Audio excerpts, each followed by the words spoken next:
शुक्लांबरधरं विष्णुं शशिवर्णं चतुर्भुजं प्रसन्नवदनं ध्यायेत् सर्वविघ्नोपशान्तये। या देवी स्तूयते नित्यं विपदैर्वेदपारगैः सा मे वसतु जिह्वाग्रे ब्रह्मरूपा सरस्वती।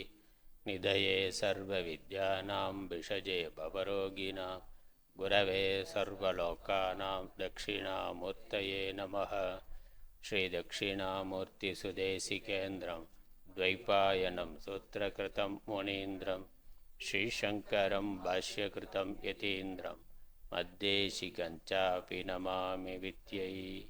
ॐ सहना भवतु सहनौ भुनक्तु सह वीर्यङ्करवावहै तेजस्विनावधीतमस्तु मा विद्विषावहैः।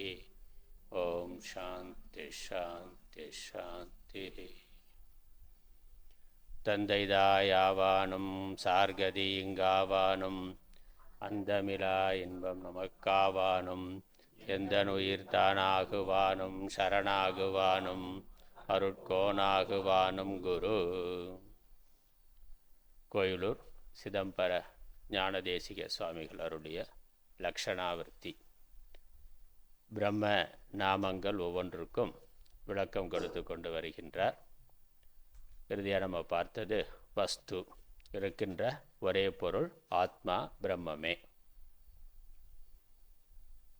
அதற்கு அடுத்த லட்சணம் நிஷ்பிரபஞ்சம். 102வது பாடல். பிரபஞ்சம் இல்லாதது நிஷ்பிரபஞ்சம். ஒரே வஸ்து பிரம்மம்தான் இருக்கிறது அப்படின்னா பிரபஞ்சம் என்ன? பிரபஞ்சம் கல்பனை என்பதனால் வாஸ்தவமாக பிரபஞ்சம் இல்லவே இல்லை. ஆகவே நிஷ்பிரபஞ்சம். பிரபஞ்சமின்மை நிற்பிரபஞ்சம் வாதிகள் போதமாம் சங்கை உலகை பெயர்த்து அறிவை உருவென ஸ்ருதி சொலலால் உலகு பேர்த்துவிட வேண்டும் என்னில் திறமில் ஜகம் உளதாயின் ஒருவர் எத்தனமதால் தீராது சங்கை சுகர் நல் தட்சணாமூர்த்தி முதல் முத்தராலே நல் தட்சிணாமூர்த்தி முதல் முத்தராலே சகம் தீர்ந்த அவ்விதமும் உமக்கு தரு ஜகமில் ஞானம் இளையனில் அவர்களால் இறந்து அற்றதேல் உலகுதானும் தயங்களுடன் இப்போது உறக்கணக்கிலை இலா ஜகம் அதனை இல்லை என்றே ஸ்ருதியும் அழித்திடச் சொன்னதால் சொப்பனத்துகள் உலகின் உலகு இலன்றே துணிவுடன் அழித்தல் உலகில் ஞானமாதலால் துகளில் நாம் நிஷ்பிரபஞ்சன். பிரபஞ்சம் இன்மை நிஷ்பிரபஞ்சம் வாதிகள் போதமாம் சங்கை உலகை பெயர்த்தறிவை உருவெனச் சுருதி சொல்லலால் உலகு பேர்த்துவிட வேண்டுமென்னில் திறமில் ஜகமுளதாயின் ஒருவர் எத்தனமதால் தீராது சங்கை சுகர் நல் தட்சணாமூர்த்தி முதல் முத்தராலே ஜகம் தீர்ந்த அவ்விதமும் உமக்கு தரு ஜகமில் ஞானமிலையெனில் அவர்களால் இறந்து அற்றதேல் உலகுதானும் தயங்களுடன் இப்போது உறக்கணக்கிலை இலாச்சகம் அதனை இல்லை என்றே ஸ்ருதியும் அழித்திடச் சொன்னதால் சொப்பனத் துகள் உலகின் உலகு இலன்றே. துணிவுடன் அழித்தல் உலகில் ஞானமாதலால் துகளில் நாம் நிற்பிரபஞ்சன்.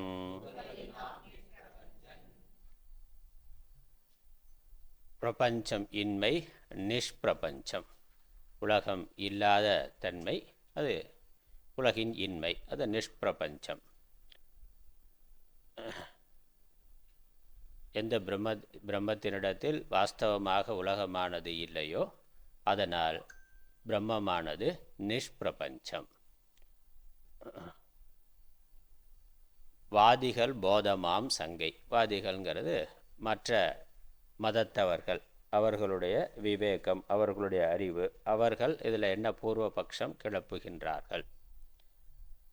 உலகை பெயர்த்து அறிவை உரு என ஸ்ருதி சொல்லலார். உலகு பேர்த்துவிட வேண்டும் என்னில் திறமில் ஜகம் உளதாயின் ஒருவர் எத்தனம் அதால் தீராது. இந்த உலகை மித்யா என்று நீக்கிவிட வேண்டும். நீக்கி அறிவை அடைவாயாக. உலகத்திற்கு ஆதாரமாக ஞானஸ்வரூபமாக இருக்கின்ற பிரம்மத்தை அடைவாயாக. உலகை பெயர், இது சாஸ்திரம் சொல்லியிருக்கிற வாக்கியம். அதனால் அறிவை உரு என ஸ்ருதி சொல்லலாம். ஸ்ருதி சாஸ்திர வாக்கியம் என்னது? ஜெகத் மித்யா, பிரம்மம் சத்தியம் என்பதுதான் சாஸ்திர வாக்கியம். பிரம்மம் சத்தியம், ஜெகத் மித்யா. அறிவை உரு, இந்த உலகத்திற்கு ஆதாரமாக இருக்கக்கூடிய அந்த அறிவை அடைவாயாக. பிரஜானம் பிரம்ம, பிரஜானம் பிரம்ம, ஞானஸ்வரூபமான ஞானமே பிரம்மம், உலகு பொய் என்று சாஸ்திரம் சொல்லி இருக்கின்ற காரணத்தினால். அப்படி சாஸ்திரம் சொல்லுது, உலகு பேர்த்துவிட வேண்டும் என்னில், இந்த உலகை நீக்கிவிட வேண்டும் என்றால், உலகம் இல்லாமல் போக வேண்டும் என்றால், உலகத்தை காலி செய்ய வேண்டும் என்றால், திறமில் ஜகம் உளதாயின் ஒருவர் எத்தனமதால் தீராது. இந்த உலகமானது உண்மையிலேயே இருக்கும் என்றால் ஒருவருடைய முயற்சியினால் அந்த உலகை இல்லாமல் செய்துவிட முடியாது. உண்மையிலேயே இருந்தால் அதை எப்படி நம்ம இல்லாமல் பண்ண முடியும்? உண்மையிலேயே உலகமானது இருந்தால் ஒரு தனி மனிதனுடைய முயற்சியினால் இவ்வளவு பெரிய உலகமானது எப்படி இல்லாமல் போகும்? ஆனால் சாஸ்திரம் என்ன சொல்லுது? உலகம் இல்லாமல் போக வேண்டும் என்று சொல்லுகின்றது. அது எப்படி போகும்? உண்மையிலேயே இருக்கக்கூடிய உலகை ஒருவன் புத்தியில் நான் இல்லைன்னு சொன்ன, பூனை கண்ணை மூடிட்டா உலகம் இருட்டுனா, அந்த மாதிரி நான் இல்லைன்னு சொன்னாக்கா உலகம் இல்லாமல் போயிடுமாண்ணா? உலகம் இருக்கும், நான் தான் கொஞ்ச நாள் இல்லாமல் போயிடுவேன்.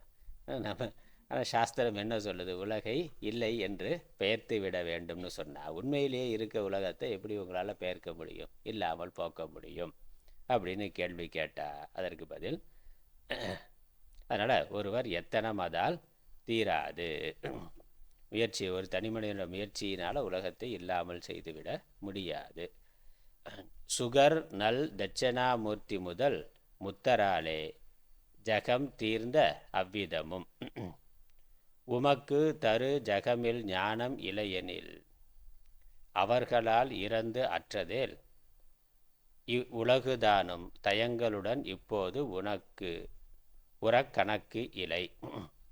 இந்த சுகர் முதலான சுக மகரிஷி மற்றும் ஆதிகுரு தட்சிணாமூர்த்தி போன்ற முக்தர்களால் இந்த ஜெகமானது இல்லாமல் செய்யப்பட்டிருக்கின்றது. அவர்கள் உலகம் இல்லை, விஸ்வம் தர்ப்பண திருஷ்யமான நகரி துல்லியம்னா, இந்த உலகமானது கண்ணாடியில் தோன்றுகின்ற ஒரு தோற்றத்திற்கு சமமாக இருக்கின்றதுன்னா. அப்படி இவர்களெல்லாம் உலகத்தை இல்லாமல் செய்திருக்கிறார்கள். இவர்களெல்லாம் உலகத்தை இல்லாமல் செய்திருக்கிறார்கள். ஆனால் உனக்கு அந்த ஞானம், அதனால் தட்சிணாமூர்த்தி முதல் முக்தராலே ஜகம் தீர்ந்த அவ்விதமும், அவர்களுக்கு உலகமானது இல்லை, அவர்களால் உலகம் இல்லாமல் செய்யப்பட்டிருக்கின்றது. உமக்கு தரு ஜகம் இல் ஞானம் இல்லையெனில், இந்த ஜகம் இல்லாமல் போகின்ற ஞானமானது உனக்கு இல்லை, அஞ்ஞானிகளுக்கு இல்லை. ஞானிகளுக்கு உலகம் இல்லாமல் போகின்ற ஞானமானது இருக்குது. அந்த ஞானம் இல்லாத உனக்கு அவர்கள் உலகம் உண்மையிலேயே இருந்து அவர்கள் அதை இல்லாமல் செய்து விட்டார்கள் என்றால் உனக்கு உலகம் தெரியாமல் இருக்கணும்.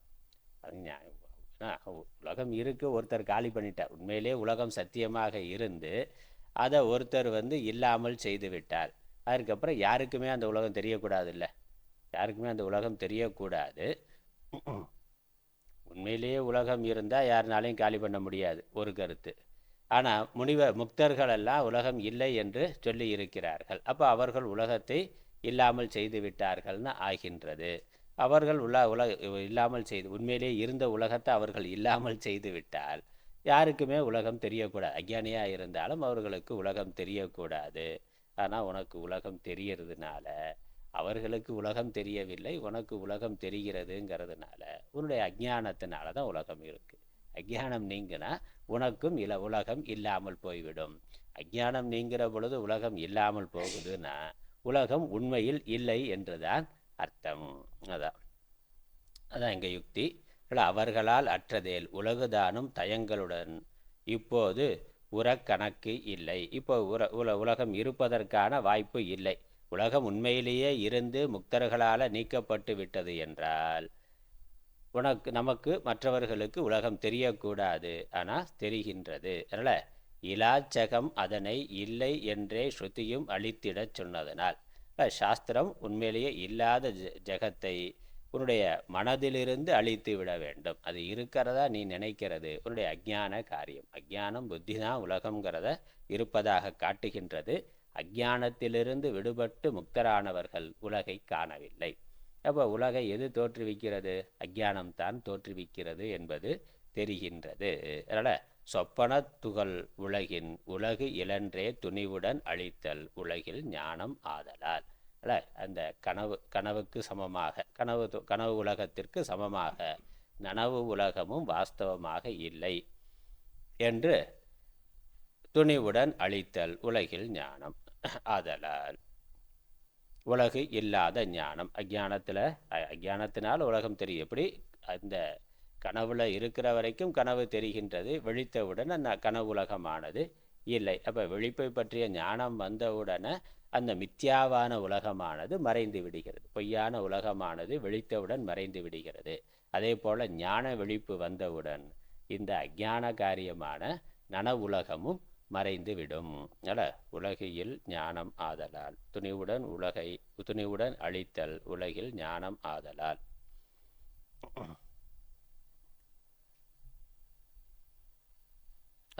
எப்படி உலகத்தை அழிக்கிறதுனா, சொப்பனத்துகள் உலகின் உலகு இலன்றே துணிவுடன் அழித்தல் உலகு இல் ஞானம்.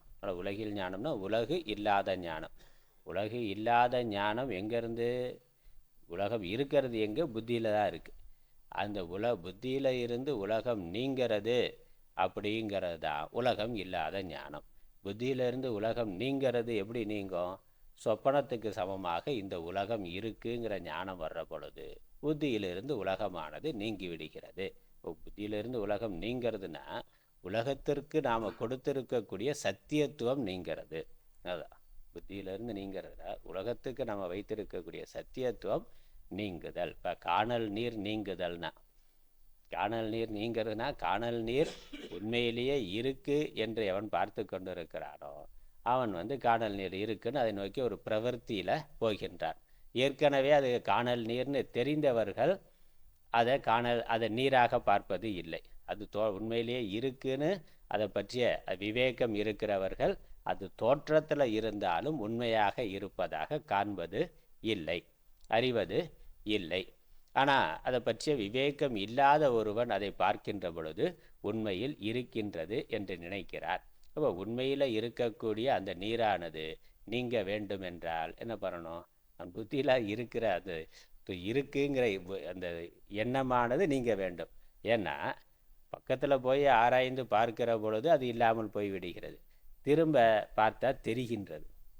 திரும்ப பார்க்கிற பொழுது அது உண்மை இல்லை என்று தெரிந்த பிறகும் காணல் நீரானது தெரிகின்றது. இப்போ காணல் நீர் இல்லை அப்படிங்கிறது எங்கே?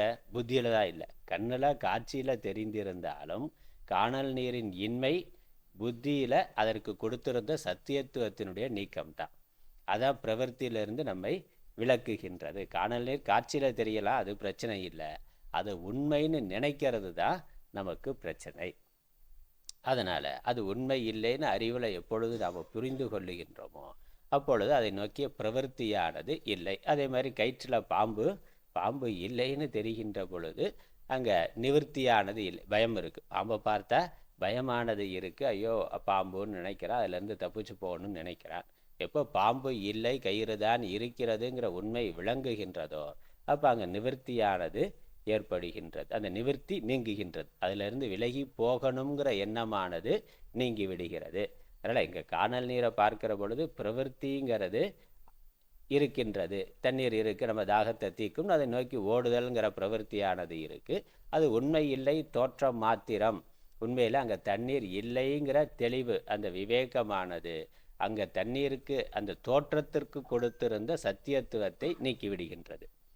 அதனால் அதற்கப்புறமும் காணல் நீர் தெரிந்தாலும் இவனிடத்தில் பிரவர்த்தி இருக்காது. இப்போ யாருக்கு பிரவர்த்தி இருக்கும், யாருக்கு அஜ்ஞானம் இருக்குமோ அவனுக்கு பிரவர்த்தி இருக்கும்.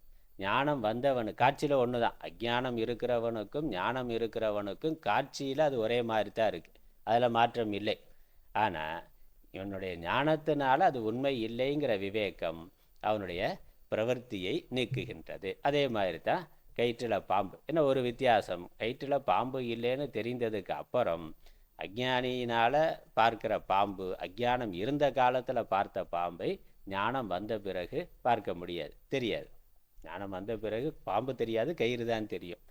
அதுதான் வித்தியாசம். ஆனால் அது சோபாதிக்க பிராந்தி, இது நிருபாதிக்க பிராந்தி. கனவுல இருந்து விழித்த உடனே கனவு உண்மை இல்லை பொய்ன்னு யாருக்கும் சொல்ல வேண்டியதில்லை. விழித்த உடனேயே அது பொய்ன்னு தெரிந்து விடுகிறது, ஏன்னா பிரித்த உடனே அது மறைந்து விடுகிறது. அதனால் அது பொய்யுங்கிறது தெரிந்து விடுகிறது, அது பொய், அது உண்மை இல்லைன்னு நம்ம ஒன்றும் சொல்ல வேண்டிய அவசியமே இல்லை, ஏன்னா அது நிருபாதிக்க பிராந்தி. இந்த நனவு உலகம் உண்மை இல்லைன்னு புரிந்து கொண்ட பிறகும் நனவு உலகம் தெரியறது தான் நம்முடைய குழப்பத்துக்கு காரணம். உண்மை இல்லைன்னு சாஸ்திரம் சொல்லுது, படிக்கிற போது புரியுதாலும் அதன் பிறகு உடல் இருக்குது, உலக விவகாரம் இருக்கிறதுனால அது நமக்கு ஒரு மயக்கத்தை கொடுக்கின்றது. அங்கே ஞானம் தான், அது உண்மை இல்லை. இருக்குது ஆனால் உண்மை இல்லை, அவ்வளோ. இருக்குது ஆனால் இல்லை அப்படிங்கிறதா இருக்கிறதுனா இப்போ தற்காலிகமாக இருக்கின்றது. கனவு உலகம் இல்லவே இல்லை. நனவு உலகம் வியாவகாரிகத்தில் தற்காலிகமாக இருக்குது, பாரமார்த்திகமாக இல்லவே இல்லை. நனவு உலகம் பாரமார்த்திகமாக இல்லவே இல்லை, விவகாரத்தில் இருக்கின்றது. சரீரம் இருக்குது, பிராரப்தம் இருக்குது, சரீரம் இருக்குது, உலகம் இருக்குது. அப்படி இருந்தாலும் அது பாரமார்த்திகமாக இல்லைங்கிறது ஞானம், பாரமார்த்திகமாக இல்லைங்கிறது ஞானம். கனவு உலகம் பிராதிபாசிக்கம், நனவு உலகம்ங்கிறது வியாவகாரிக்கம். எப்போ நீங்கள் பிராதிபாசிக்கத்திலேருந்து வியாவகாரிக்க நிலைக்கு வருகிறீர்களோ அப்போ அந்த பிராதிபாசிக்க சத்தாவானது அப்போ தோன்றின அந்த உலகமானது மறைந்து விடுகிறது. 10 பேர் படுத்து தூங்குறான்னா 10 பேருக்கும் 10 விதமான கனவு வருது, ஒரே மாதிரியான காட்சிங்கிறது அங்கே இல்லை, 10 விதமாக வருகின்றது. அப்போ அவனுடைய மனதுக்கு மட்டுமே தெரியக்கூடியதாக அது இருக்கின்றது, அவனுடைய மனக்கல்பனை. பக்கத்தில் இருக்கிற ஆளுக்கு வேறு கனவு வரும், கனவே இல்லாமல் கூட அவன் தூங்கலாம். அல்லது பக்கத்தில் முழித்து இருக்கிற ஆளுக்கு எந்த உலகமும் தெரியாது. கனவுல இருக்கிறவன் பார்க்குற எந்த உலகத்தையும் நனவில் இருக்கிறவன் ஒன்றும் பார்க்க போகிறது இல்லை. அவனுக்கு புலி வர்ற மாதிரி கனவு வரலாம், நனவில் இருக்கிறவனுக்கு ஒன்றும் கிடையாது, அவன் பாட்டு இருக்கான்.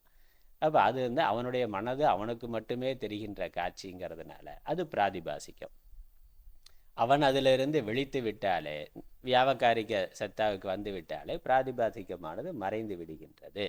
அதே மாதிரி அப்போ ஒரு அவஸ்தையில் இருக்கிறது இன்னொரு அவஸ்தையில் இல்லைங்கிறதுனால அது மித்யா.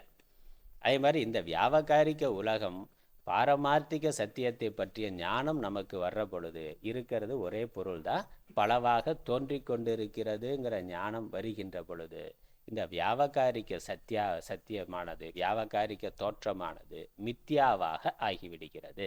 இது தெரிகிறது, ஆனால் உண்மை இல்லைங்கிற விவேகத்தோடு அதை பார்க்கின்றோம். அப்போ அதுவரை தெரிந்த இந்த வியாவகாரிக உலகத்திலையும் ஒரு சிக்கல் என்னன்னா, வியாவகாரிக உலகம் தெரிகிறதுனா அந்த வியாவகாரிக உலகத்திலையும் நம்ம பிராதிபாசிகமான நம்ம திருஷ்டியை அத்தியாசம் பண்ணி வச்சுருக்கிறோம்.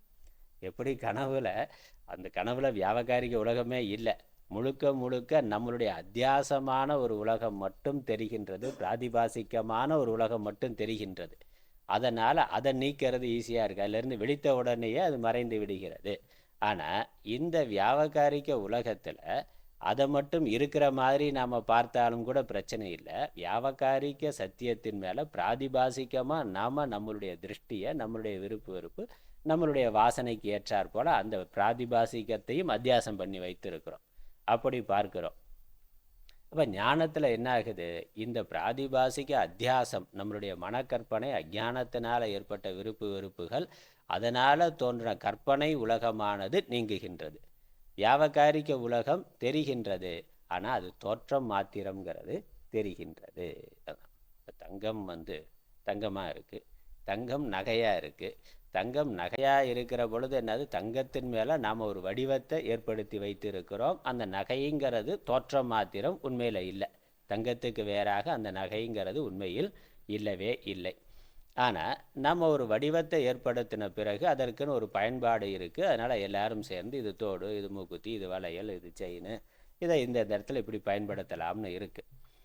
இந்த தங்கத்தை பற்றிய ஞானம் இருக்கிற அதே சமயத்தில் அது விவகாரத்தில் அந்த நகையை எப்படி பயன்படுத்தலாம்ங்கிற ஞானமும் நமக்கு இருக்குது. எந்த நகையை எங்கே போடணும், அதை எப்படி பயன்படுத்தணுங்கிற ஞானமும் நமக்கு இருக்குது.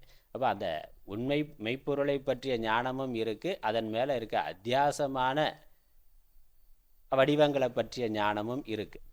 ஆனால் அந்த தங்கம், அதற்கு கொடுக்கக்கூடிய மதிப்பு அப்படிங்கிறது நம்ம மனதில் எந்த அளவுக்கு முக்கியத்துவம் கொடுக்குறோங்கிறத பொறுத்து இருக்குது.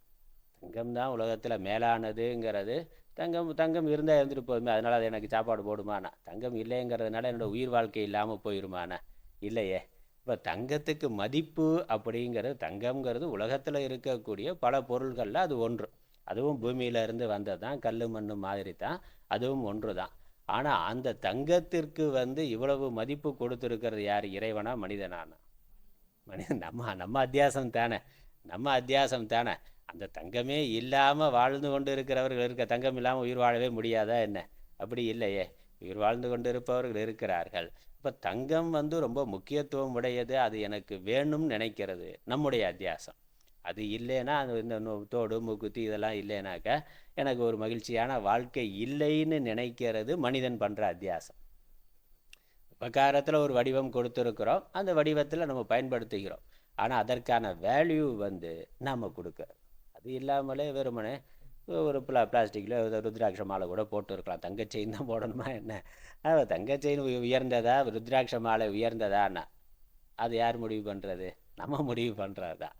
அது நம்ம முடிவு பண்ணுறதா. அது மாதிரி தான் உலகம்ங்கிறது ஈஸ்வர சிருஷ்டியாக ஒன்று இருக்குது. அப்புறம் உலக விவகாரத்தில் சில விஷயங்கள் இருக்குது. நம்மளுடைய சரீரம் இருக்குது, ஆணாக இருக்குது, பெண்ணாக இருக்குது, ஒரு குழந்தையாக இருக்குது, இளமையில் இருக்குது, நடுத்தர வயதில் இருக்குது. அப்போ அந்தந்த வயதில் அந்தந்த தன்மைக்கு ஏற்ற மாதிரியான சில செயல்பாடுகள் நம்ம மாற்றிக்கொள்ள வேண்டும். ஆணாக இருக்கிற பொழுது ஒரு மாதிரி, பெண்ணாக இருந்தால் ஒரு மாதிரி, மற்ற அந்த சரீரத்தோட நிலைகள் அதற்கேற்றாற் போல மாறுகின்றது. ஆனால் அதற்கு எவ்வளவு முக்கியத்துவம் கொடுக்குறோம், எவ்வளவு சத்தியத்துவம் கொடுக்குறோங்கிறது நம்மளுடைய மனதை பொறுத்து, நம்மளுடைய புத்தியை பொறுத்து இருக்கின்றது. அதிலையும் சுற்றி இருக்கக்கூடிய மனிதர்களில் இது நல்ல இவன் நல்லவன், இவன் கெட்டவன், இவன் எனக்கு நண்பன், இவனுக்கு எதிரி அப்படிங்கிறதெல்லாம் நாம் நம்மளுடைய சொந்த விருப்பு வெறுப்புகளுடைய அடிப்படையில் பார்க்கின்றோம். அப்போ அது நம்மளுடைய அத்தியாசம், நம்மளுடைய கற்பனை, அது நம்ம நீக்க வேண்டியது. அதனால் இந்த பாரமார்த்திக திருஷ்டியில், இங்கே நிஷ்பிரபஞ்சம்ங்கிற பொழுது வியாவகாரிக திருஷ்டியில் ஒரு உலகம் இருந்தாலும் பாரமார்த்திக திருஷ்டியில் அது பாரமார்த்திகமாக பரமசத்தியமாக உலகம் இல்லை என்பதனால் பிரம்மம் நிஷ்பிரபஞ்சம். பாரமார்த்திக திருஷ்டியில் பிரம்மம் மாத்திரம் இருக்கிறது, அது நிஷ்பிரபஞ்சம். நிரந்தரமான சத்தா பிரம்மம் மட்டுமே இருக்கின்றது. எப்படி ஆத்மா விழிப்பு உலகம், கனவு உலகம், ஆழ்ந்த உறக்கம் ரெண்டுமே இல்லாத ஒரு அவித்யா விருத்தி, இந்த மூன்றும் மாறிக்கொண்டிருக்கிற பொழுதும் ஆத்மா மாறாமல் இருக்கின்றது. ஆகவே ஆத்மாவில் எப்பொழுதுமே பிரபஞ்சமானது இல்லை. அது ஒரு அவஸ்தையில் தற்காலிகமாக தோன்றக்கூடியதாக இருக்கின்றது. அந்த தோற்றத்தை ஏற்படுத்துறது அல்லது இருக்கின்ற அதை பார்ப்பது எது? மனசு தான். எங்கே மனசு இருக்கோ அங்கே உலகம் தெரிகிறது, எங்கு மனது இல்லையோ அங்கு உலகம் இல்லை. மனது இருக்கிற பொழுதும் ஆத்மா இருக்குது, மனது இல்லாத பொழுதும் ஆத்மா இருக்குது. அப்போ மனதனுடைய இருப்பையும் இன்மையையும், மனதினால் கற்பிக்கப்படுகின்ற உலகத்தின் இன்மையையும் இருப்பையும் ஆத்மாவானது சாட்சியாக பார்த்து கொண்டிருக்கின்றது. அப்போ எப்படி ஆழ்ந்த தூக்கத்தில் மனது இல்லாத பொழுது உலகம் நமக்கு தெரியவில்லையோ, மனதினுடைய கற்பனையான உலகம் தெரியவில்லையோ, இந்த விழிப்பு நிலையில் இருக்கிற பொழுதே மனது கற்பனை செய்யாமல் இருந்தால் உலகமானது தெரியாது. மனது உலகம்ங்கிறது மனதினுடைய கற்பனையாக இருக்குது. மனது இருந்தாலும் மனது ஒரு கற்பனை செய்யலைன்னா உலகமானது தெரியாது. சமாதியில் தானே நடக்குது. ஆழ்ந்த தூக்கத்தில் மனது இல்லை, உலகம் தெரியலை. கனவு நிலையில் மனது இருக்குது, உலகம் தெரியுது. சமாதி நிலையில் என்ன ஆகுது? கனவுல இருக்கிறோமா, இல்லை தூக்கத்தில் இருக்கிறோமா, இல்லை விழிப்புல இருக்கிறோமா? இல்லை, மனது இருக்குது. கனவுல சமாதி நிலையில் மனசு இல்லைங்கிறது இல்லை, மனசு இருக்குது. சத்துவ பிரதானமாக இருக்குது, கற்பனை இல்லாமல் இருக்குது. சத்துவ பிரதானமாக இருக்குது, கற்பனை இல்லாமல் இருக்குங்கிறதுனால உலகம் தெரியலை. சமாதி நிலையில் தியானத்தில் மனசு இருக்குது, ஆனால் உலகத்தை பற்றி எந்த கற்பனையும் இல்லைங்கிறதுனால உலகம் தெரியவில்லை. ஆகவே இந்த ஆத்மா மாத்திரம் எல்லா அவஸ்தையிலையும் இருக்குது. அது மனது விழிப்பு நிலையிலையும் கற்பனை இல்லாமல் இருந்தால் உலகத்தை பார்ப்பது இல்லை. ஞானிகள் அப்படித்தான் இருந்தார்கள், முக்தர்கள் அப்படித்தான் இருக்கிறார்கள். அப்போ உலகம் தெரிகின்ற பொழுதும் விழிப்பு நிலையில் இருக்கக்கூடிய ஞானி அதை உலகமாக பார்க்கறது இல்லை, பிரம்மமாக பார்க்கிறார்னா. தூக்கத்தில் அதையும் பார்க்கறது இல்லை, கனவு சமாதியில் அதையும் பார்க்கறது இல்லை. கண்ணே பார்க்கலைங்கிறதுனால காட்சியே தெரியலை. காட்சியே தெரியலேங்கிறதுனால எந்த கற்பனையும் இல்லை, ஆத்மா மனது மாத்திரம் இருக்குது. அந்த ஜீவன் முக்தி சுகத்தை அனுபவித்து கொண்டு இருக்கிறார். விழிப்பு நிலையில் உலகத்தை பார்த்தாலும் அதை உலகமாக பார்க்கறது இல்லை, ஒரு பிரம்மமாக பார்க்கிறார். நகையை பார்க்கிற பொழுது நகையாக பார்க்காம தங்கமாக பார்க்கிறார். குழந்தைகள் விளையாட்டு பொருளில் விளையாடுது, அந்த குழந்தையை பொறுத்த வரைக்கும் அந்த விளையாட்டு பொருள் பரமசத்தியம், அது விளையாண்டு கொண்டு இருக்கு. நாம் என்ன பார்க்குறோம்? அதெல்லாம் ஒரே பிளாஸ்டிக் தான். ஒரு பிளாஸ்டிக்கோ மரமோ அதை தான் பார்க்குறோம். இல்லை கடையில் போய் குச்சி மிட்டாய் வாங்கினா, குச்சி மிட்டாய் குருவி ரொட்டினா, குச்சி மிட்டாய் குருவி ரொட்டி இருக்கே, அந்த குருவி ரொட்டியில் பல வெரைட்டி வச்சுருக்கான். யானை, குதிரை, குருவி, மயில், குயில் எல்லாம் இருக்குது. அதுக்கு என்னது, அந்த சின்ன குழந்தைக்கு எனக்கு அந்த குருவி வேண்டாம், இந்த மயில் தான் வேணும், சிங்கம் தான் வேணும்னா, மொத்தத்தில் அது என்னது, ஒரே மைதா மாவு தான். ஒரே மைதா மாவு தான். ஆனால் குழந்தையோட திருஷ்டியில் அங்கே ஒரு உலகம் தெரிகிறது. அதற்கு அந்த பறவைகள், அந்த விலங்குகள் தெரியுது, அந்த ஆதாரமான மெய்ப்பொருள் தெரிவது இல்லை. அதே விவேகம் இருக்கிறவனுக்கு அது அந்த தோற்றம் இருந்தாலும் நாம் அதை வெறும் ரொட்டியாக மாவாத்தான் பார்க்குறோம், அப்படி தான் பார்க்குறோம். அப்போ தெரிஞ்சாலும், அது காட்சியில் தெரிந்தாலும் நாம் அதில் ஃபோக்கஸ் பண்ணுறதில்ல. குழந்தை அந்த வடிவத்தில் மட்டும் ஃபோக்கஸ் பண்ணுது. விவேகம் இருக்கிறவர்கள் எல்லாம் ஒன்று தாண்டா எடுத்துக்கடானா, அவனே கொஞ்சம் நேரம் விளையாண்டுட்டு அப்புறம் வாயில் போட்டு சாப்பிட்ருவான்னு. ஆனால் நமக்கு அது அவ்வளோ சீரியஸாக தெரியறதில்ல. ஏன்னா நம்ம வடிவத்துக்கு ஃபோக்கஸ் பண்ணுறதில்ல, அடிப்படையில் மூலப்பொருளில் தான் ஃபோக்கஸ் பண்ணுறோம். அது நம்ம வளர்ந்துட்டோங்கிறதுனால அந்த குருவி ரொட்டியில் நமக்கு ஃபோக்கஸ் இல்லை. ஆனால் நகையில் இருக்கேன்னா, எவ்வளோ வளர்ந்தாலும் நான் அந்த தங்கம் நகை அப்படிங்கிறதுல ஃபோக்கஸ் இருக்குது. இந்த டிசைன் வேண்டாம், பழைய டிசைன், இந்த டிசைன் தான் வேணும், சேலையில் இந்த டிசைன் தான் வேணும் அப்படின்னு அதில் ஃபோக்கஸ் வர்ற பொழுது பிரச்சனை ஆகுது. ஆனால் ஞானியை பொறுத்த வரைக்கும் அது தங்கமும் சரி, வைரமாக இருக்கலாம், கல்லாக மண்ணாக இருக்கலாம், எல்லாமே மண்ணின் வடிவம். அப்புறம் மண் பிரம்மம்னா ஒன்று பிரம்ம திருஷ்டியாக பார்க்கணும், இல்லைன்னா எல்லாம் மண்ணுன்னு பார்க்கணும். வியாபகாரிக திருஷ்டியில் பார்த்தாக்கா எல்லாமே மண்ணு தான், மண்ணோட ஒரு மாடிஃபிகேஷன் தான், வேறு விதமாக அது இருக்குது, அவ்வளவுதான். இல்லை அதுக்கு ஆதாரமான பிரம்மம்னு பார்த்தா இல்லை, எல்லாமே ஒரே பிரம்மம் தான். அதோட ஓடும் பொண்ணும் ஒக்க காண்பர்னா அவர் எல்லாத்தையும் அவரை பொறுத்த வரைக்கும் எல்லாமே மண்ணுடைய ஒரு மாறுபாடு, அவ்வளவுதான்.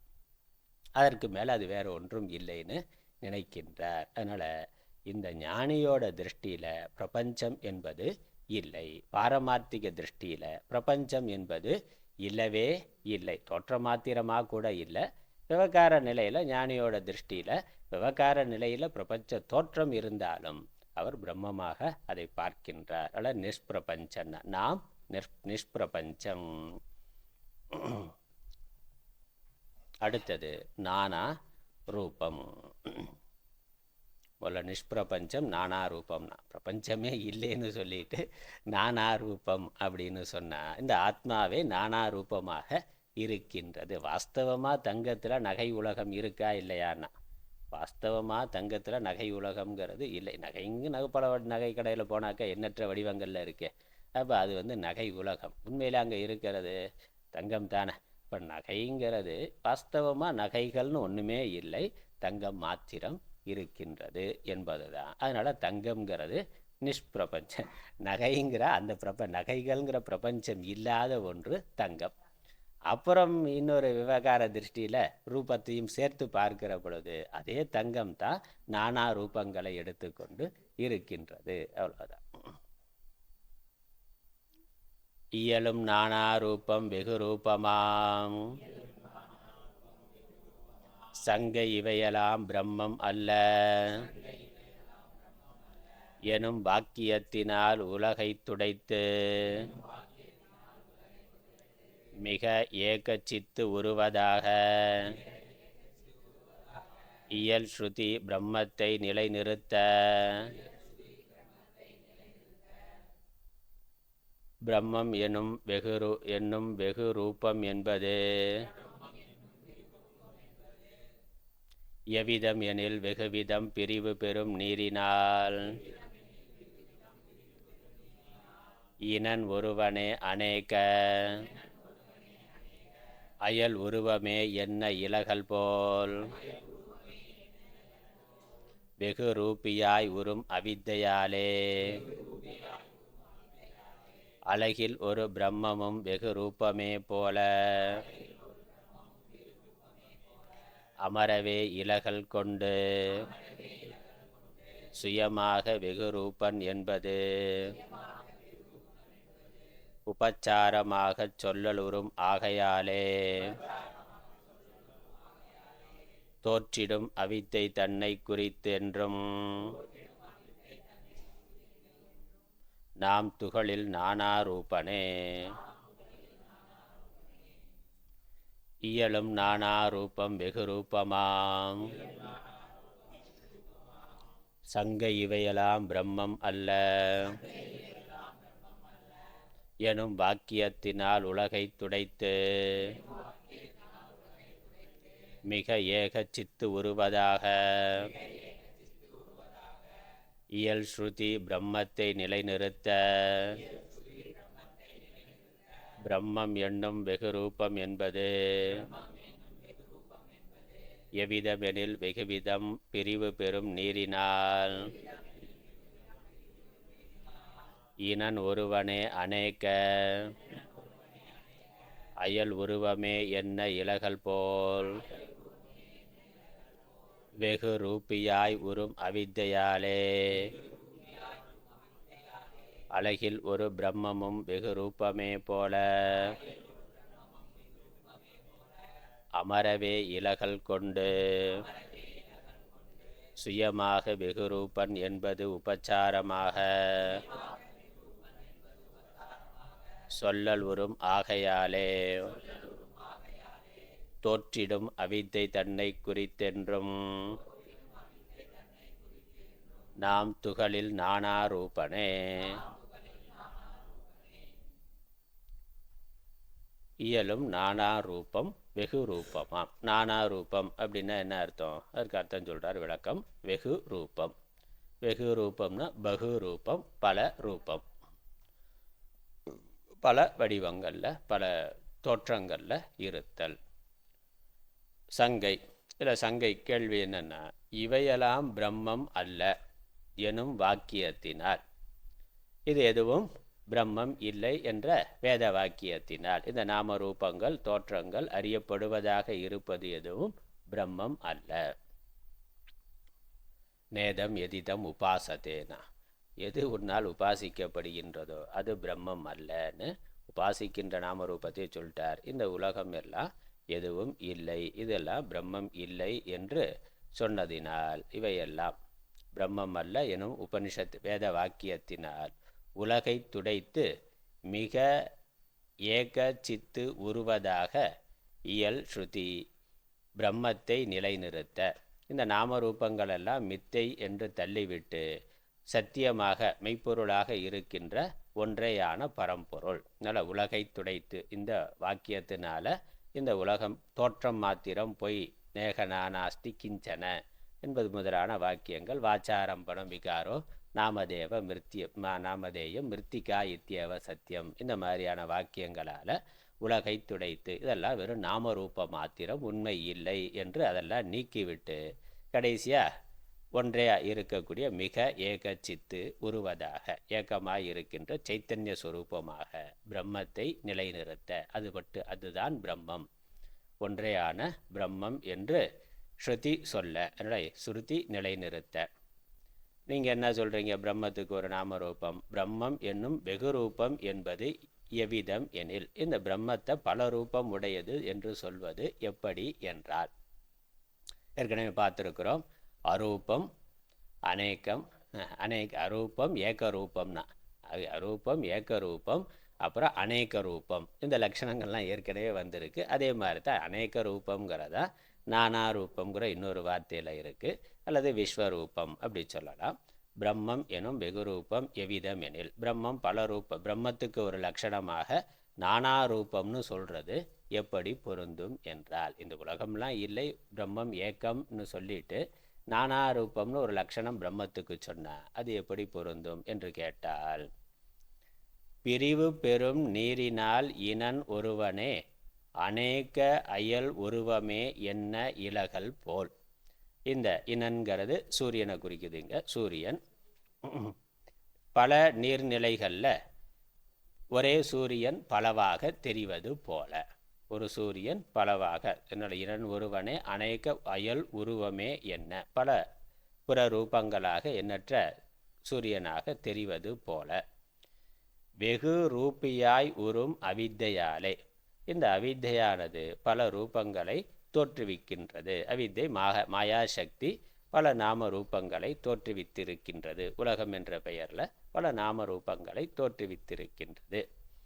அழகில் ஒரு பிரம்மமும் வெகு ரூபமே போல அமரவே இலகல் கொண்டு. அதனால் இருக்கிறது ஒரு பிரம்மம் தான், மாயையினால் அது பலவாக தெரிகின்றது, பல நாம ரூபங்களை கொண்டு உலகமாக தெரிகின்றது. இலகல் கொண்டு சுயமாக வெகு ரூபன் என்பது உபச்சாரமாக சொல்லல் உறும் ஆகையால். அதனால் அந்த வெகு ரூபம்னு சொல்கிறது வாஸ்தவம் இல்லை, உபச்சாரமாக சொல்வது. நகை அப்படிங்கிற பொழுது தங்கம் ஒன்று தான், அதான் மெய்ப்பொருள். அதனால் தங்கம்லாம் மித்தியா, அந்த நகைகளெல்லாம் வெறும் தோற்றம் மாத்திரம் மித்தியா நீக்கிட்டு தங்கம் ஒன்றே இருக்கிறதுன்னு சொல்கிறோம். அதற்கப்புறம் இன்னொரு திருஷ்டியில் இதெல்லாம் இதற்கு சத்தியத்துவம் கொடுத்துருந்ததுனால, இதற்கு இந்த நகைகள் தான் உண்மை இருக்குது, அது சத்தியம்னு நினைத்திருந்ததுனால அந்த சத்தியத்துவ புத்தியை நீக்கிறதுக்காக உள்ள சத்தியமாக இருக்கக்கூடிய பரம்பொருளை காட்டி மற்றதெல்லாம் மித்தியா நீக்குது. அத்தியாரோப அபவாதம் தான். முதல்ல அத்தியாரோபத்தை எப்படி அத்தியாரோபம் வந்ததுன்னு காமிச்சு, மெய்ப்பொருள் ஒன்று தான் மாயையினால் பல ரூபங்களை எடுத்துக்கொண்டு இருக்கிறதுன்னு அத்தியாரோபத்தை காமிச்சு, அத்தியாரோபங்கிறதுனால அவையெல்லாம் உண்மை இல்லை என்று நீக்கிறோம். அதனால் தங்கத்தை பற்றிய ஞானமே இல்லாத ஒருவனுக்கு, அந்த நகைகளை மட்டும் பார்த்து கொண்டு இருக்கக்கூடிய ஒருவனுக்கு நகை உண்மை இல்லை, அங்கே உண்மை பொருள் ஒன்று தான், அது தங்கம்ங்கிற விவேகத்தை கொடுக்கறதுக்காக முதல்ல அந்த நகைகளை சொல்லி அப்புறம் அதற்குள்ளே தங்கம் இருக்குன்னு காமிச்சு, நகைங்கிறது வெறும் தோற்ற மாத்திரம், மெய்ப்பொருள் தங்கம் மட்டும்தான்னு சொல்கிறோம். அதுக்கப்புறம் தங்கம் மட்டும்தான் புரிந்து கொண்டவன் நகையா, நான் அதுக்கப்புறம் நகையை பார்க்குற போது எப்படி பார்ப்பார்? அந்த தங்கம் தான் இந்த நகைகளாக இருக்கிறது.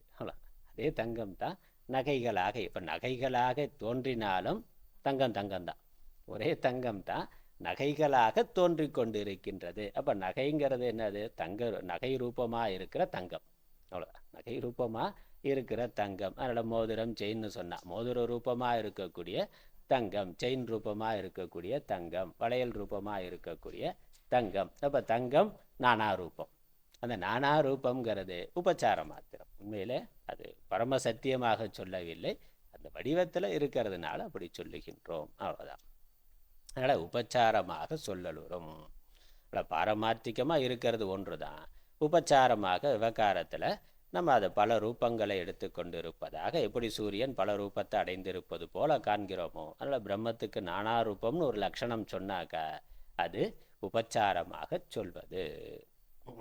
சொல்லலுறும் ஆகையாலே தோற்றிலும் அவித்தை தன்னை குறித்து என்றும் நாம் துகளில் நானா ரூபமே. இந்த அவித்யா மாயா காரியமாக நானா ரூபங்கள் இருக்குது, அதை வைத்து கொண்டு நானா ரூபம்னு சொல்லுகின்றோம். அதில் விஸ்வரூபம்னு சொன்னால் விஸ்வரூபங்கிற விஸ்வமே மித்தியாங்கிறது தானே. இப்போ விஸ்வரூபமாக பிரம்மம் இருக்கிறார், கடவுள் இருக்கிறார்னா அவரே இருக்கிற ஒரே பொருளை பல ரூபமாக விளங்கி கொண்டிருக்கிறார் என்பதுதான். ஆகவே நாம் நானா ரூபன் ஆகும். விவகாரத்தில் பல ரூபங்களை எடுத்துக்கொண்டிருக்கிறோம், அவ்வளோதான். அப்புறம் அபேதன். இந்த உலகம் இந்த நானா ரூபம்னா அதற்குள்ள பேதம் இருக்கேனா, அதனால் திரும்ப இன்னொரு கோணமாக பார்த்தா நானா ரூபம்னா அதுக்குள்ளே ஒன்றுக்கொன்று உயர்வு தாழ்வு இருக்குது, கருப்பாக இருக்குது, வெள்ளையாக இருக்குது, இப்படி அநேக ரூபங்களை உடையதாக இருக்குது. இப்படி தோற்றத்தில் அநேக ரூபம் இருந்தாலும் உள்ளே இருக்கிறது எவ்வித பேதமும் இல்லாத ஒரே வஸ்து. தோற்றத்தில் அநேக ரூபம் இருக்குது, அதில் பேதம் இருக்குது. அந்த ரூபங்களுக்குள்ள பேதம் இருக்குது. ஒரு ரூபம் மாதிரி இன்னொரு ரூபம் இல்லையே, அது பேதம். ஆனால் உள்ளே இருக்கக்கூடிய வஸ்து அபேதமாக ஒன்றுதான். அதில் எந்த வேறுபாடும் கிடையாது. செயினில் இருக்கக்கூடிய தங்கத்துக்கும் மோதிரத்தில் இருக்க தங்கத்துக்கும் ஏதாவது வேறுபாடு இருக்கான்னா வேறுபாடு இல்லை. அப்போ அந்த தோற்றத்தில் பேதம் இருக்குது. செயின் மோதிரம் ஆகாது, மோதிரம் செயின் ஆகாது. செயினை பயன்படுத்துகிற மாதிரி மோதிரத்தை பயன்படுத்த முடியாது. அதில் பேதம் இருக்குது. விவகார உலகத்தில் பேதம் இருக்குது. ஆனால் மெய்ப்பொருளில் பேதம் இல்லை. அதான் அபேதன். தேசம் அதன் பேதங்கள் பூத பேதம், தேகம் அதன் பேதமோடு இந்திரிய பேதம், ஈசர்களின் பேதங்கள் ஜீவபேதம்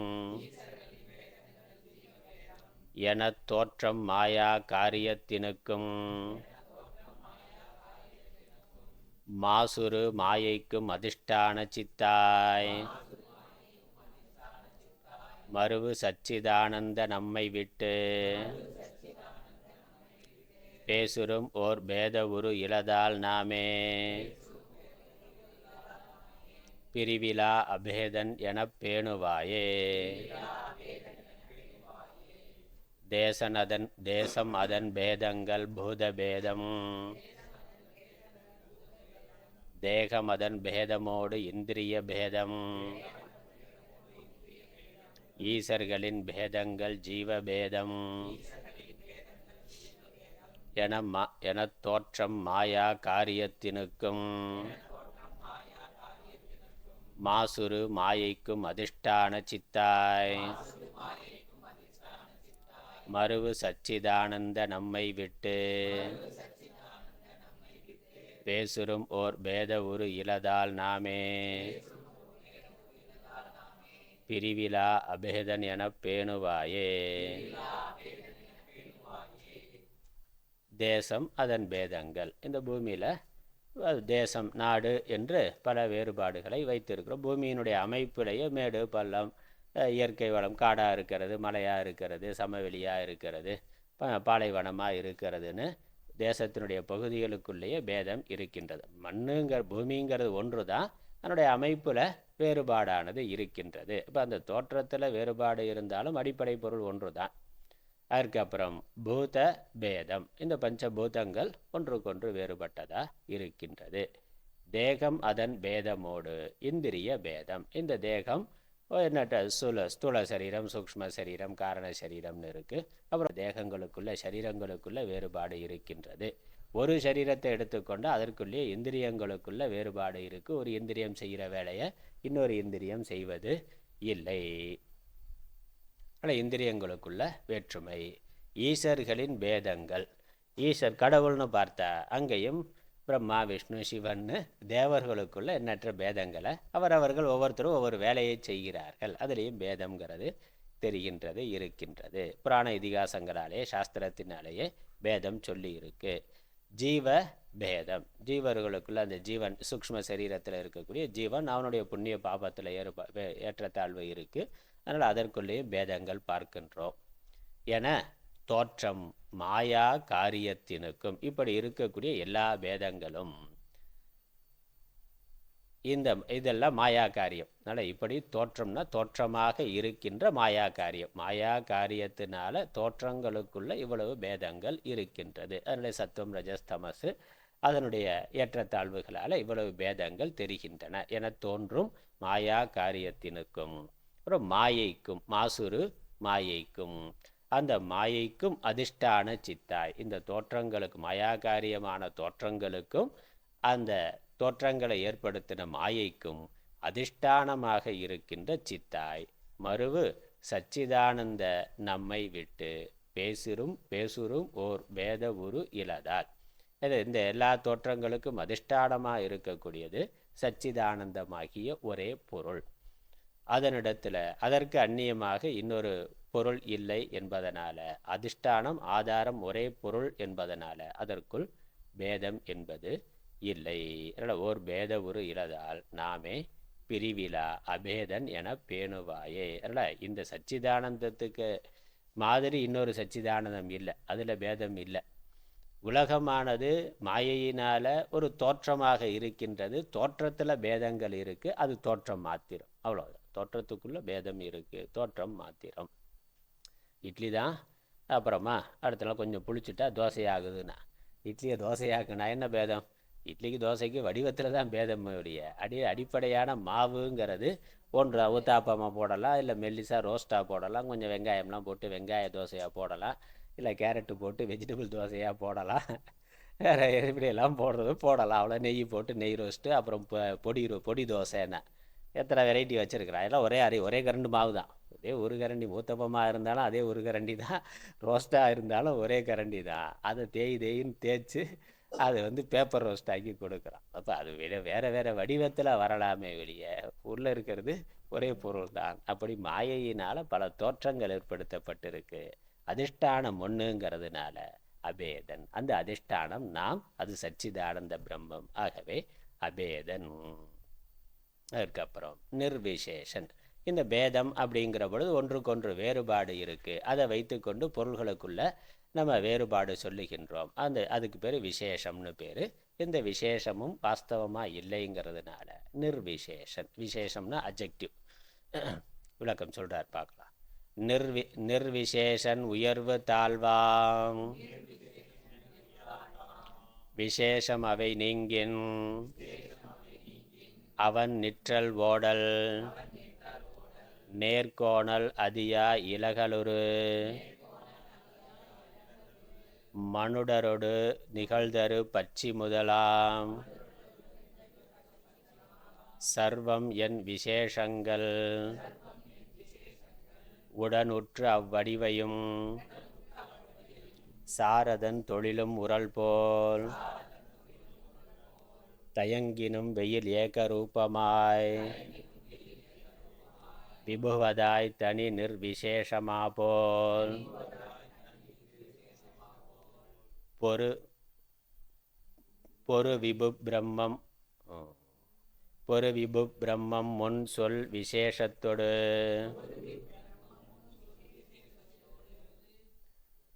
பொருந்தி அத்தொழில்கள் தம்மை பொருந்தல் போல் உரினும் தொடக்கில் அது அசங்கமாய், புகழும் நிர்விசேஷமாய இருவிலாது உறும் என்று உரைத்தபடியே அறிஞர், இயல் விசேஷங்கள் யாவும் எமதிடத்து இலகல் என்று எனி அனுபவித்ததால், இயாம் நிர்விசேஷனாமே. நிர்விசேஷன் உயர்வு தாழ்வாம், விசேஷம் அவை நீங்கின், அவன் நிற்றல் ஓடல், நேர்கோணல் அதியா இலகலுரு, மனுடரொடு நிகழ்தரு பச்சி முதலா, சர்வம் என் விசேஷங்கள் உடனுற்று அவ்வடிவையும், சாரதன் தொழிலும் உரல் போல், தயங்குகினும் வெயில் ஏகரூபமாய் விபுவதாய் தனி நிர்விசேஷமா போல், பொரு விபு பிரம்மம் முன் சொல் விசேஷத்தொடு, பொருந்தி அத்தொழில்கள் தம்மை பொருந்தல் போல் உரினும் தொடக்கில் அது அசங்கமாய், புகழும் நிர்விசேஷமாயே இருவிலாது உயிர் இருவிலாது உறும் என்று உரைத்தபடியே அறிஞர் இயல் விசேஷங்கள் யாவும் எமதிடத்து இலகல் என்று எணி அனுபவித்தலால் யாம் நிர்விசேஷனாமே.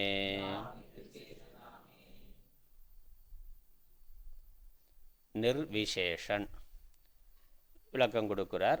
உயர்வு தாழ்வாம் விசேஷம். உயர்வு தாழ்வுங்கிறதுக்கு தான் விசேஷம்னு பேர். அஜெக்டிவ் அப்படிங்கிறது தான். ஒன்று உயர்ந்ததாக இருக்குது, ஒன்று நெட்டையாக இருக்குது, குட்டையாக இருக்குனாக்கா பொருள் ஒன்றாக இருக்கலாம். மரம்னா உயர்ந்த மரம், தாழ்ந்த மரம், குட்டையான மரம்னு சொல்கிற பொழுது மரங்களுக்குள்ளே அது வேறுபடுத்தி காமிக்குது. ஒரு பொருளிலிருந்து இன்னொரு பொருளை வேறுபடுத்தி எது காமிக்குதோ அதற்கு விசேஷம்னு பேர். அஜெக்டிவ் தான். பண்பு பெயர், குணம், பண்பு என்பது தான் விசேஷம். இப்போ ஒன்று கருப்பாக இருக்குது, வெள்ளையாக இருக்குனாக்கா அது ரெண்டுமே மாடு தான். ஆனால் ஒரு மாடு அந்த நிறத்தில் இருக்குது, இந்த மாடு இந்த மாதிரி. அப்போ அந்த மாட்டிலேருந்து இந்த மாடை இது வேறுபடுத்துகின்றது. அடிப்படை பொருள் ஒன்று தான். அதனுடைய நிறம் அல்லது அதனுடைய வடிவம் அதில் ஏற்றத்தாழ்வு வருது. அதை வைத்துக்கொண்டு நம்ம அதை அடையாளப்படுத்துகின்றோம். அந்த உயர்வு தாழ்வு ஏற்றத்தாழ்வு அதுக்கு தான் விசேஷம்னு பேர். அதனால் ஒன்றிலிருந்து ஒன்றை வேறுபடுத்துவது எதுவோ அதற்கு விசேஷம்னு பேர். அது இல்லாதது, அப்படி எவ்வித வேறுபாடுகளும் வாஸ்தவமாக இல்லாதது எதுவோ அது நிர்விசேஷம். அதில் அவை நீங்கின், அது நீங்கினா நிர்விசேஷம். அதற்கு அவரே உதாரணம் கொடுக்குறார். அவன் நிற்றல் ஓடல் நேர்கோணல் ஆதியா. அதியாங்கிறது ஆதியா. ஆதியான இது முதலாக, ஆதியாக. ஆங்கிறத ஆனே மாற்றிக்கொள்ளலாம், திருத்திக்கொள்ளலாம். ஆதியா நேர்கோணல் ஆதியா இலகலுரு. நிற்றல்னா ஒரு மனிதன் ஒரு மனிதன் நின்று கொண்டு இருக்கிறார், ஒரு மனிதன் ஓடிக்கொண்டு இருக்கிறார்னா. ஒரு மனிதன் ஒன்று நேராக இருக்குது, ஒன்று கோணலாக இருக்குது. அடிப்படை பொருள் ஒன்று தான். செயலினுடைய அடிப்படையில் அதில் வேறுபாடு சொல்லுகின்றோம். அதுக்கப்புறம் அதனுடைய வடிவத்தில் தோற்றத்தை வைத்துக்கொண்டு அதில் வேறுபாடு சொல்லுகின்றோம். இது முதலாக.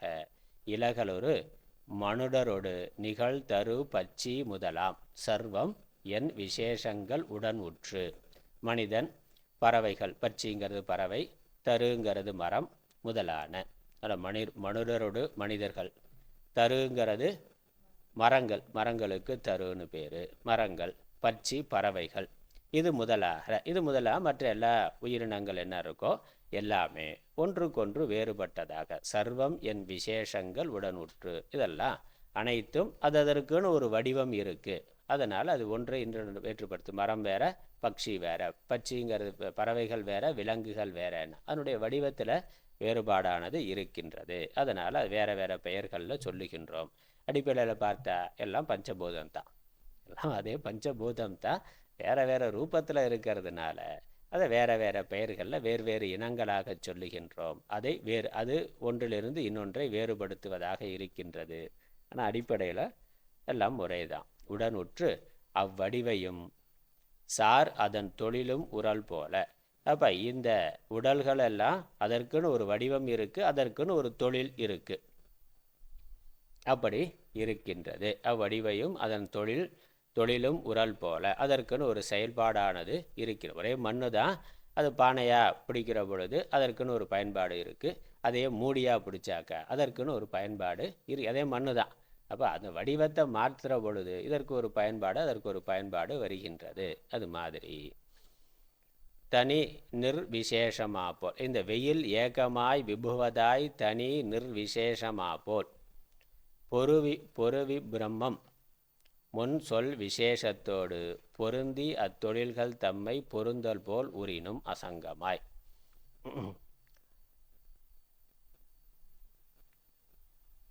வெயில் ஏக ரூபமாய். இந்த வெயிலானது ஒரே ரூபமாக இருக்கின்றது. எங்கும் அந்த வெயிலுடைய அந்த சூரியன் ஒரே ரூபமாக இருக்கின்றது. அந்த வெயில் பல இடங்களில் பறந்து இருக்கின்றது. அந்த வெயில் படுகின்ற இடம் ஒன்றொன்றும் ஒவ்வொரு மாதிரி இருக்கிற பொழுது அது வேறையாக தெரியலாம். வெயில் ஏகரூபமாய் விபுவதாய் தனி நிர்விசேஷமா போல் பொரு விபு பிரம்மம். அந்த விபுங்கிறதா, விபுனாக்க வியாபகமாக இருத்தல், சர்வ வியாபகமாக இருத்தல். அதாவது சூரியன் ஒன்றாக இருக்கு, சூரிய ஒளி ஒன்றாக இருக்கின்றது. அது உலகத்தில் இருக்கக்கூடிய பல்வேறு விதமான வேறுபாடுகளை காட்டி கொண்டிருக்கின்றது. அதனால் சூரிய ஒளியில் வேறுபாடு இல்லை, அது ஒன்று தான். அது எங்கே சேருகின்றதோ அதில் வேறுபாடு இருக்கின்றது. அந்த வேறுபாடுகளை சூரிய ஒளியானது காட்டி கொண்டிருக்கின்றது, பிரகாசித்து கொண்டிருக்கின்றது. அதனால் சூரிய ஒளியில் சூரியனிடத்தில் மாற்றமானது வரவில்லை. அதுபோல பொரு விபு பிரம்மம் முன், இந்த பிரம்மத்தின் முன்னால் சொல் விசேஷத்தோடு பலவிதமாக சொல்லப்படுகின்ற அந்த பண்புகளோடு குணங்களோடு பொருந்தி அத்தொழில்கள் தம்மை பொருந்தல் போல், அந்தந்த விசேஷத்தோடு அந்த மாயையினால் பல ரூபங்களை எடுத்துக்கொண்டு பலவிதமான தொழில்களை செய்து இருப்பது போல் உரினும், அது தொழில்களை செய்து கொண்டிருப்பது போல் உரினும்.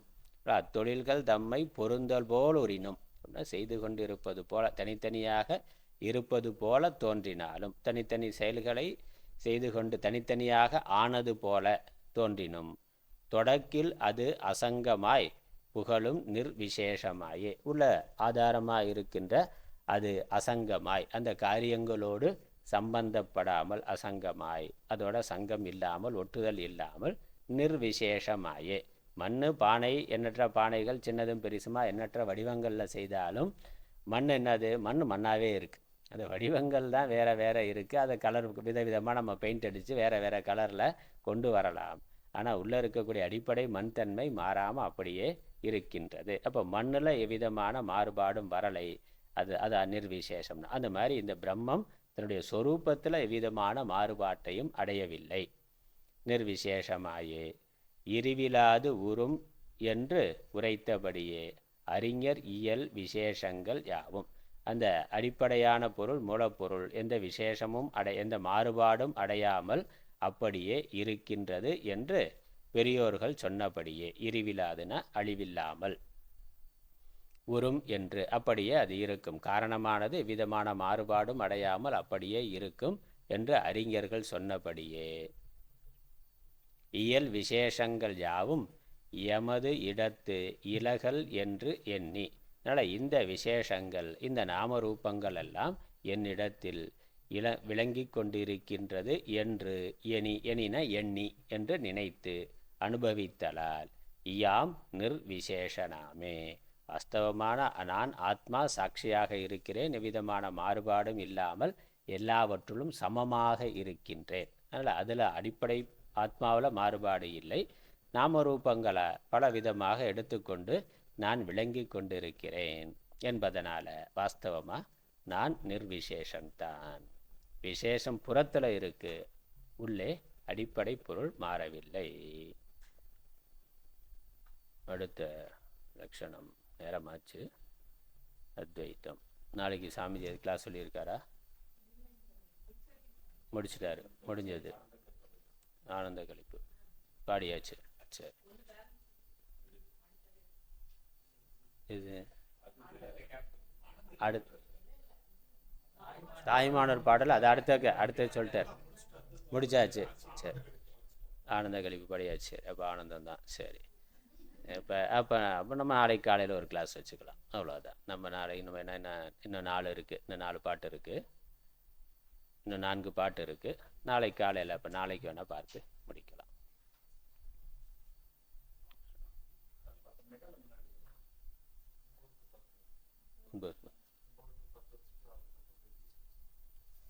நிறைவு நிகழ்ச்சி 12 மணிக்கு வச்சா போதுமே. வேறு எதுவும் சொல்லி ப்ரோக்ராம்னு சொல்லிட்டு, சரி நான் சாமிஜிட்ட கேட்டு 10 மணிக்கு வச்சுக்கலாம், 10 to 11 வச்சுக்கலாம். அப்புறம் 12லேருந்து 1 நிறைவு நிகழ்ச்சி வச்சுக்கலாம். ஸோ அதை நான் கேட்டுட்டு சாமிஜிட்ட கேட்டுட்டு நைட் சங்கத்தில் சொல்கிறேன், கன்ஃபார்ம் பண்ணுறேன். அப்போ நாளைக்கு தொடருவோம். ஓம் ஈஸ்வரோ குருராத்மேதி மூர்த்திபேத விபாகினே வ்யோமவத்யாப்ததேகாய தட்சிணாமூர்த்தயே நமः. ஓம் பூர்ணமத பூர்ணமிதம் பூர்ணாத் பூர்ணமுதச்யதே பூர்ணஸ்ய பூர்ணமாதாய பூர்ணமேவாவசிஷ்யதே. ஓம் சாந்தி சாந்தி சாந்தி. ஹரி ஓம்.